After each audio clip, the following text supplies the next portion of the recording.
Now, the organization UN Watch has drafted a resolution for the Human Rights Council to terminate the mandate of the UN Special Reporter on the Palestinian territories, Francesca Albanese. This comes after our correspondent, Mike Wagenheim, pressed the UN for clarity on the funding behind her trip to Australia, amid speculation of her connections to pro-Hamas organizations.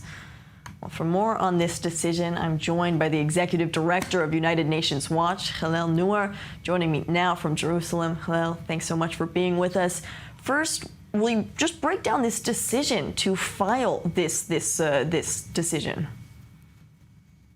Well, look, thank you for having me. Today, two pieces of news have emerged. One is that the UN Office for Oversight and Investigations has opened a case into our complaint regarding the financial improprieties that indeed your correspondent, Mike Wagenheim, was pursuing at the UN. She claims that the United Nations paid for her trip, which was really a lobbying trip to Australia.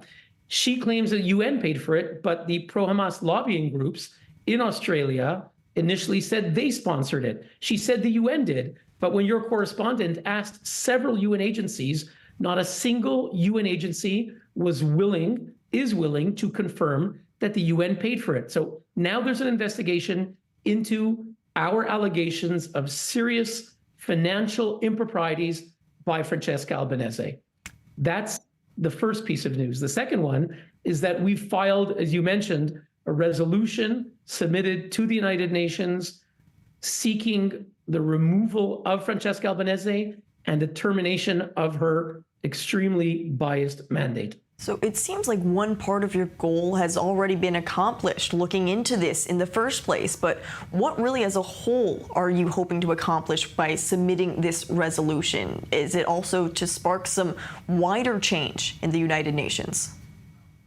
Well, look, Francesca Albanese today may fairly be considered one of the most dangerous anti-Semites in the international arena today. She is incessantly spewing pro-Hamas support for terrorism, anti-Semitic statements comparing Israelis to Nazi Einsatzgruppen murderers every 5 minutes. And it's not insignificant. Her words as a UN expert are quoted by The Guardian and other newspapers. She gets other UN experts to co-sign her statements. These get cited by international courts. So it's incumbent upon all member states, and I'm calling on the United States. I wrote today to Secretary of State Anthony Blinken, the German government, the French government, the British government. All of them said nothing when she was appointed on April 1st, 2022. Since then, they have condemned her at various points for anti-Semitism. So when you have someone who is abusing a sacred UN mandate, supposedly to promote human rights, and she's using it to openly support anti-Semitism and a terrorist group. This is someone who said America is subjugated by the Jewish lobby, quote unquote. So we're talking about overt, explicit anti-Semitism. When October 7th happened, she said, you have to understand the context. And she immediately tried to blame Israel, which she's been doing for the past several months, nonstop.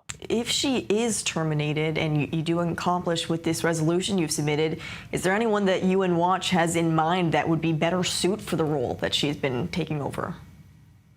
Well, let's be clear. There is no procedure to remove a mandate holder. However, there is an established procedure to end the mandate itself. And so, therefore, our resolution, which can be read at unwatch.org, it's about 6 or 7 pages long. It cites the fact not only that Albanese does not deserve to be a UN human rights expert, but the mandate itself, contrary to what the UN says. The UN yesterday told Fox News that her mandate is to investigate human rights issues in the Palestinian territories. Not true. It's a lie. Her mandate from 1993 is to investigate, and I quote, Israel's violations. So the mandate itself is inherently biased. What we're calling for is to end the mandate. No one else should replace her.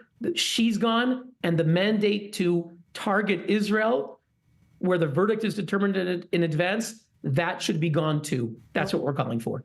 Hillel, we will certainly be looking forward to follow up on the work that you and the rest of UN Watch is doing. Thank you so much. Thank you.